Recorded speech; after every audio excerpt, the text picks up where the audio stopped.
As we said last week, we are in Romans. We've been in Romans now a little over a year, starting, I think, January the 19th last year. And what a year it's been. So a lot has taken place since we began Romans, and now we're about to finish up the book of Romans. But hopefully we have gained a greater appreciation for the book of Paul from God, entitled to the church at Rome, and of course to us today. We are up to chapter 15. And we divide chapter 15 into 4 parts. Jesus, our example in everything, verses 1 to 7. Jesus is Lord of both Jew and Gentile, 8 through 13. And now we're in the section where Paul is discussing his missionary plans. He has in his mind great plans for the future to evangelize. Anything wrong in making plans? Nothing wrong in making plans, is there? Of course, James, the 4th chapter, he rebuked some in that day who were making plans, leaving who out of their plans? They left God out of their plans. If I plan and leave God out of my plans, then I'm wrong. I need to say, if the Lord will, we shall live and do this or that. So Paul's plans obviously were in line with the will of God. And so he's planning a missionary trip among others. And he compliments the church at Rome, verse 14. He reminds them, verse 15 and 16, that he primarily was the apostle to preach to the Gentiles. And the predominant members at Rome would have, of course, been Gentiles, though there were Jews intermingled among them. And so, verse 17, he says, I have therefore whereof I may glory through Jesus Christ in those things which pertain to God. So Paul is a man who's grateful. He's grateful for his work. He could not undo his past, and it would, in a sense, haunt him and the things he did in the past that were wrong. But you have to drive a peg and then go on. And that's what Paul is doing. What a change. So I have therefore whereof I may glory through Christ. You've heard the expression, take pride in your work. It's not wrong to take pride in your work, as long as, again, you give the proper credit where credit is due. If you're going to do a good job on the job, you need to take some pride in your work. If you're building a piece of furniture, you want to step back and look at that furniture and say, well, that's got my work in that piece of furniture. You're building a tire, you're preaching a sermon, whatever you do, you want to be able to step back and say, at least I did the best I could. And I'm proud that at least I did the best I could in that furniture, in that tire, in that sermon that I tried to prepare. In a sense, we need to take pride in ourselves, do the best we can with what God has given us. We need to take pride where we live. You drive by certain neighborhoods and you see just trash all over the area. Well, that, in my mind, is a reflection on the people who live there. We need to take a certain amount of pride in where we live. I may not have a mansion, but I can take care of that the best I can. I can pick up at least and make things look a little bit better. When it comes to the Lord's work, there's room for taking pride in the Lord's work. Again, as Paul says, he's proud in that work through Christ. I can glory through Christ. Not anything I've done by myself, but this is all through Christ. Not in my flesh, but through Christ in those things which pertain to God. Not proud of his past, but again, I've driven a peg and I've left that behind. I'm going to press on and I can glory through Christ. 18, I will not dare to speak of any of those things which Christ has not worked or brought about through me to make the Gentiles obedient by word and by deed. In Colossians 1:18, Paul would tell the Colossians that in all things Christ should have the preeminence. For somebody to have the preeminence, that means he's at the what? He's at the top. You can't have two having preeminence. Christ has preeminence, all the preeminence. And so he is number one. And the only room for one on the throne, as one put it.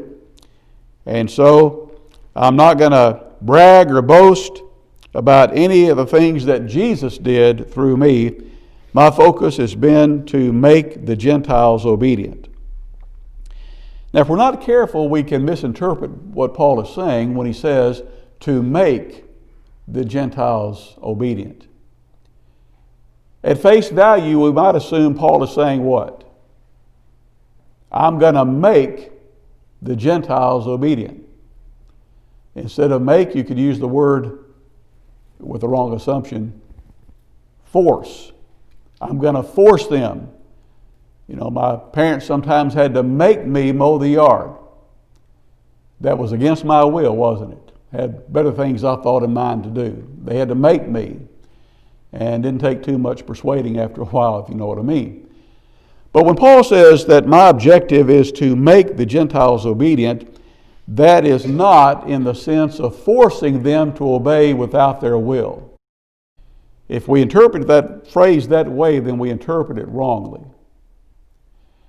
There has been a time in the history of religion in the past where maybe well-intentioned people forced people or forced Christianity on people. I'm in Adam's class in Florida online, and he's talked about the Spanish Inquisition in last week's study. And in Spain, of course, the predominant religion then, and maybe even now, was Catholicism. And there are several factors, of course, in all of that, but the Spanish officials said, you're either going to convert to Christianity, and Christianity in quotes, we're talking about Catholicism, you're either going to you convert to Catholicism, or you're going to have to leave the country. Or, worst case scenario, what? You die. So you've got three options. Leave the country. Well, a lot of folks started leaving the country. Well, you didn't really want that, right? You didn't want everybody to leave the country. You're going to lose your tax base and a whole lot of other factors. And so they put a stop to exporting people and said, you're going to stay. You either convert or die. Those are your two options. Well, we really wouldn't care for either option, would we? Well, what's the third option? We'd say, well, there's not a third option. And so that's the Spanish Inquisition. Inquisition comes from the word inquire, intense questioning that eventually led to persecution, that eventually led to death. Do we have a right to force any religion on anybody? Even the religion of the New Testament, which is pure and right, do we have the right to force that on people? The answer is no. We are created in the image of God. He gave us freedom of choice. And so God Himself does not force belief on anybody. It's up to us what we do with the gospel. And so those folks may have had good intentions. I'll let you be the judge of that, but they were wrong. You don't force Jesus on anybody. And that's not what Paul is saying here when he says to make the Gentiles obedient. The idea is I want to give the Gentiles an opportunity to become obedient, is the meaning behind that. Give them a choice to make. So to make the Gentiles obedient by word and what? Deed. By word and deed. I'm going to preach the gospel of the Gentiles, and what else? I'm going to go a step further. I'm going to preach it. I'm going to live it. I'm going to preach it to them. I'm going to live it before them. The power of example. The power of example. And we know, of course, that sometimes we're awfully good when it comes to word, but we fall short when it comes to deed. If I say it, then I need to live it. And if I don't, then I become a hypocrite. And we know what hypocrisy, what a turnoff that is to people when it comes to religion. So if I say don't steal, I better not be caught stealing. and on down the line. I want to live for the Lord. I want to teach it. I want to live it. That's what Paul says here. Now, verse 19. In fact, Adam, if you will, in fact, I should have had you read this before. Read for us 19 through 24. Romans 15, 19 through 24.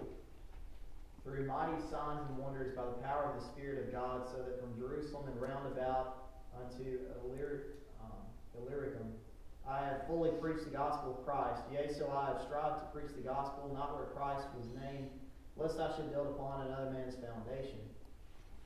But as it is written, to whom he was not spoken of, they shall see, and they that have not heard shall understand, for which cause also I have been much hindered from coming to you. But now, having no more place in these parts, and having a great desire these many years to come unto you, whensoever I take my journey into Spain, I will come to you, for I trust to see you in my journey, and to be brought on my way thitherward by you, if first I be somewhat filled with your company. All right, back to verse 19. Paul in verse 18 talked about his work among the Gentiles. And here he talks about how Jesus worked through Paul to get the gospel to these people. And you'll note that God allowed Paul to use signs and wonders. Or we could also use what word? Miracles. Okay, same thing. Miracles, signs, and wonders. Paul had supernatural power that is above and beyond the laws of nature. We'll talk about that in the second sermon this morning, about the fact that some have no use for the supernatural. Well, there was a time when God used the supernatural, especially in the Old Testament, and especially as the gospel was being compiled in the New Testament. And so Paul was an apostle. That meant he had miraculous powers. And we stress as the that miraculous powers were given for what purpose? What primary purpose? Confirmation of the Word. Nobody was ever saved by a miracle. They might have been saved from death or brought back from the dead by a miracle, but as far as the soul was concerned, healing a lame man, again, that act did not save the man's soul. He in turn had to live for the Lord. So miracles were an outward sign showing that both the messenger and the message that he preached was authentic, that they were indeed from God. And they needed that because at the time they had no completed word to compare what they were hearing to what the word actually said. Anybody could come along and say, I've got a message from God. You couldn't check it by the word because it had not yet been completed. Well, we have the completed word today, and so you check what I say by the word. We check what anybody says by the Bible. But then they didn't have it, and so they needed credentials to show the message and the messenger were from God. And that was the purpose then of the miraculous. Now, do people still misunderstand, or do people misunderstand that today? Are there those who still believe that miracles take place today? Got a church just down the road that's supposed to be a miracle ministry, right? And we're not impugning anybody's motives or anything of that nature, or again, attacking anybody's intentions. One commentator said this. He said, changes in somebody's life are just as much miracles as the healing of the sick. When somebody who's been a lowlife comes to Christ, he says, and obeys Christ and changes his life, that is just as much a miracle as healing the sick. What about that? Hope inside at least you're shaking your head no. There are no miracles today. Now, changing somebody's life is by the power of the gospel. We understand that. But changing somebody's life, folks, atheists change their lives. They may stop a bad habit and start doing a good one and still not believe in God. That's not a miracle. Miracles were for the purpose of confirming the spoken word. Once the spoken word has been written, they're There is no need for the miraculous. And so somebody walks away from a car wreck without a scratch. Wonderful, praise God, but that's not a miracle. They've certainly been blessed. God works, yes, but that's not a miracle in the Bible definition of the term. So miracles ended with the last apostle, or those on whom the apostles laid their hands. So having said all that, to clarify all of that, Paul did have the ability to perform acts above and beyond the laws of nature. He calls them signs. He calls them wonders. Wonders, whenever you saw somebody who had been a lifelong invalid, all of a sudden up walking and jumping and having a great time, you wondered. Your mouth dropped open with awe. And that showed you better listen to Paul. He knows what he's talking about. His message is from God. So Paul had miraculous powers by the power of the Spirit of God. He gives credit where credit is due. He's not bragging on himself. Look who I healed, look who I raised from the dead, etc. He gives the power to God. So that, and here he mentions his itinerary in preaching, from Jerusalem and round about unto Illyricum, I have fully preached the gospel of Christ. Paul had filled them up, if you will, with the gospel message. Now we know about Jerusalem, and we have a number of his preaching and efforts in the city of Jerusalem. This was the birthplace of Christianity, as we know. This was where Jesus died, or outside the city he died, and was buried and raised from the dead. So we know about Jerusalem.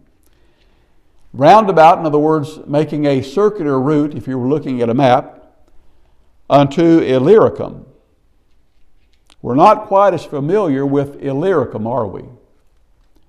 I can spell Jerusalem, but don't ask me to spell without looking Illyricum, or even, I don't know that I'm even pronouncing it correctly. I'm told that Illyricum was an area west and north of Macedonia. This would be in the Grecian area, or above actually the Grecian area. This would be the western boundary of Paul's work at that time, at the writing of Romans. If you were to look at a map and go from Jerusalem to Illyricum, we're told that's a distance of somewhere in the neighborhood of 1,400 miles, a round trip. That would be about the equivalent of here heading west to the Grand Canyon. That's about 1335, I think, from here, so about close to 1,400 miles. I can get in my car and I can drive to the Grand Canyon in a couple of days. How long would it take to walk? Horseback or camelback. That's how Paul went. Now he did sail, of course, through the sea, and that would have been fairly rapid compared to walking or riding, but just fathom taking the gospel message 1,400 miles on foot, or in a boat, or on the back of an animal. A lot of work, a lot of travels, a lot of dedication. That's how far he went with the gospel message. And so, that's my work through the Lord among the Gentiles. And he's leading up to, the folks in Rome are sort of wondering, Paul, if you think so highly of us, why haven't you, what? Been here before? I mean, you're writing this letter to them. That's great to get a letter, but nothing like what? Would you rather have a letter from a far off, or a spouse who's living far off, say overseas and work, or would you rather have him or her in person? The answer is obvious. The letter's great. If you really think about us so highly, why haven't you been to Rome yet? He's building up to that. He's building up to why he had. Folks, you can't be everywhere and do everything at the same time. That's basically what he's about to tell them. I love you folks. I'm going to get there, by the will of God, and of course we know he does. But he's building up to why he has not yet been to them. He talks about his work he's done, verse 20, so have I strived to preach the gospel, not where Christ was named, lest I should build upon another man's foundation.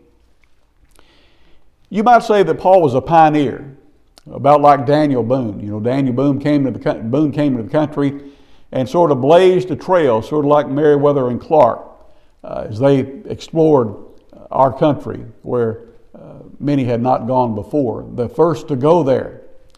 That's what Paul is saying here. I went to areas where there were no churches already. Would it have been wrong for him to go into an area where there was already a church? Well, of course not. We at Verona are building upon the foundation that Brother Meeks and others laid back in the early 60s, 59, 60. We're building on their foundation. There's nothing wrong with that. Paul said, I planted, who watered? I planted, Apollos watered. Apollos sometimes did follow-up work where Paul had been. There's nothing wrong in going to an area and building upon what somebody else has already helped build. But Paul says his objective was, especially because so few had heard the gospel, I want to go into as many areas as possible where there is no church, where the gospel has not been preached. I'm not saying it's wrong to do that. He broke the ice. And of course, he encountered a lot of difficulties along the way as he's trying to wrestle paganism out of the hearts of people. And he was stoned and beaten in other places. And so that's one reason I haven't been to you folks at Rome yet. You're already established. I'm trying to get to people who have not yet heard of Christ. 21. And before we go to 21, obviously that's what we're trying to do today. As we've said, we're building upon the foundation others have laid. But also in the church, we're trying to make inroads into getting the gospel into those parts of the world where it has never gone. It is said that 94% of the Earth's population has seen the Coca-Cola logo. 94%. But vast regions have never heard of Christ. Yes, thanks to the internet, we are able to reach areas previously unreached. I assumed, until I did a little research, I assumed that about everybody on the planet had access to the internet. The truth is, only about 60% of people on the planet have access to the internet. So hopefully as technology increases, so the gospel can spread in that way to those areas as well.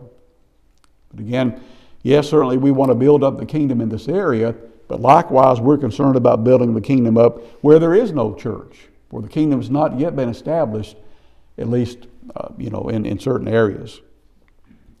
So 21, as it is written, what am I going to ask? You know by now. Where is it written? Where is this written? Hard to see that little cross-reference tiny print, isn't it? What's yours say? Isaiah 52:15. Is that what you've got? If I've read mine right? I had to get my magnifying glass out sometimes to see that tiny cross-reference print, and they're not always right, by the way. But this is Isaiah 52:15. Paul is simply saying the prediction was the gospel one day would go to the Gentiles. Paul considers it a high honor. I'm helping to fulfill that prophecy. I'm going where people have not yet heard of Christ. To whom he was not spoken of, because of my efforts, they shall see, they shall hear, and they that have not heard shall understand. That's why he's getting now to verse 22. This is the question they've been wondering probably since they started in verse 1 of chapter 1. Why has he not been here yet? For which cause, 22, also I have been much hindered from coming to you. I've wanted to come to Rome before, but up to now, there have been things that have kept me from coming. Sometimes the Bible speaks of Satan being a hinderer. Sometimes the Bible even says the Holy Spirit, in a sense, was a hinderer to Paul's plans. In Acts the 16th chapter, Paul wanted to go to Asia to preach the word, and the Holy Spirit said what? No. And we don't know exactly why. We know that God knows best. Could have been that where Paul did go, more fruitful. God knew that ahead of time, perhaps. But sometimes the Holy Spirit said no, even to plans that were good, so that he could do something better. And even with us today. What hindered Paul from going to Rome up to now, he's already said, all this missionary work I've been doing. I wanted to get there before now, but I've been tied up doing good work elsewhere. You know, you folks have the church in Rome at least. I'm going to folks who don't know about the church and about Jesus. And so I felt it more important to go to them first. That's why I have yet to come to Rome. A lot of demands on me, Paul is saying, and we understand what he's saying here. Can't do everything, can't be everywhere, as we've said. But now 23. But now, having no more place in these parts. I've done about the best I can do to take the gospel to these areas where the gospel had not gone. I've made my loop or my circle. I feel like I've done the best I could to get the gospel there. And now that I've sort of done that, now what? I'm on my way. I'm about to be on my way. I'm about to come. I know you've been wanting to see me. I want to finish up one job, though, before I start another. Do you find that difficult to do sometimes? Finish completely one job before you start another? I read somewhere that a company hired an individual, I think it was the chairman, having difficulty really of organizing what he needed to do. And so this expert was called in, and he told this individual, here's what you need to do each day. You need to make a list of priorities of things you want to get done that day. Number them in order of importance, one to whatever. You start with number one on the list, and do not finish number one, or do not go to number two until you've completely finished number one. When you've completely finished number one objective, then you go to number two. And I think the guy paid that man $25,000 for that suggestion. We're in the wrong business, aren't we? I've never been able to do that because my number one project for the day takes weeks. You want to sheetrock your kitchen. That's number one priority, say. You're not going to get that done in one day, folks. You're not going to get it done in one day. So some projects are going to take a little bit longer than one day, if you will. But we get the idea. Prioritize what you need done. Start with number one and then move on. Paul's priority, I want to go to areas where the gospel has not been. Then I'll go to Rome, where the gospel has been, and encourage them. So that's verse 23. I have a great desire, having no more place in these parts, having great desire these many years to come to you. I'm going to head that way. I'm going to stop off on my way where? Spain. Whensoever I take my journey to Spain, he'll be heading what direction? West, right? He'll be heading west from where he is. And Rome's sort of on the way. I mean, it's going to be a little bit out of the way, especially if you're going by boat. But I'm going to stop off and fulfill my dream of coming to Rome on my way to Spain. So I will come to you. I trust to see you in my journey.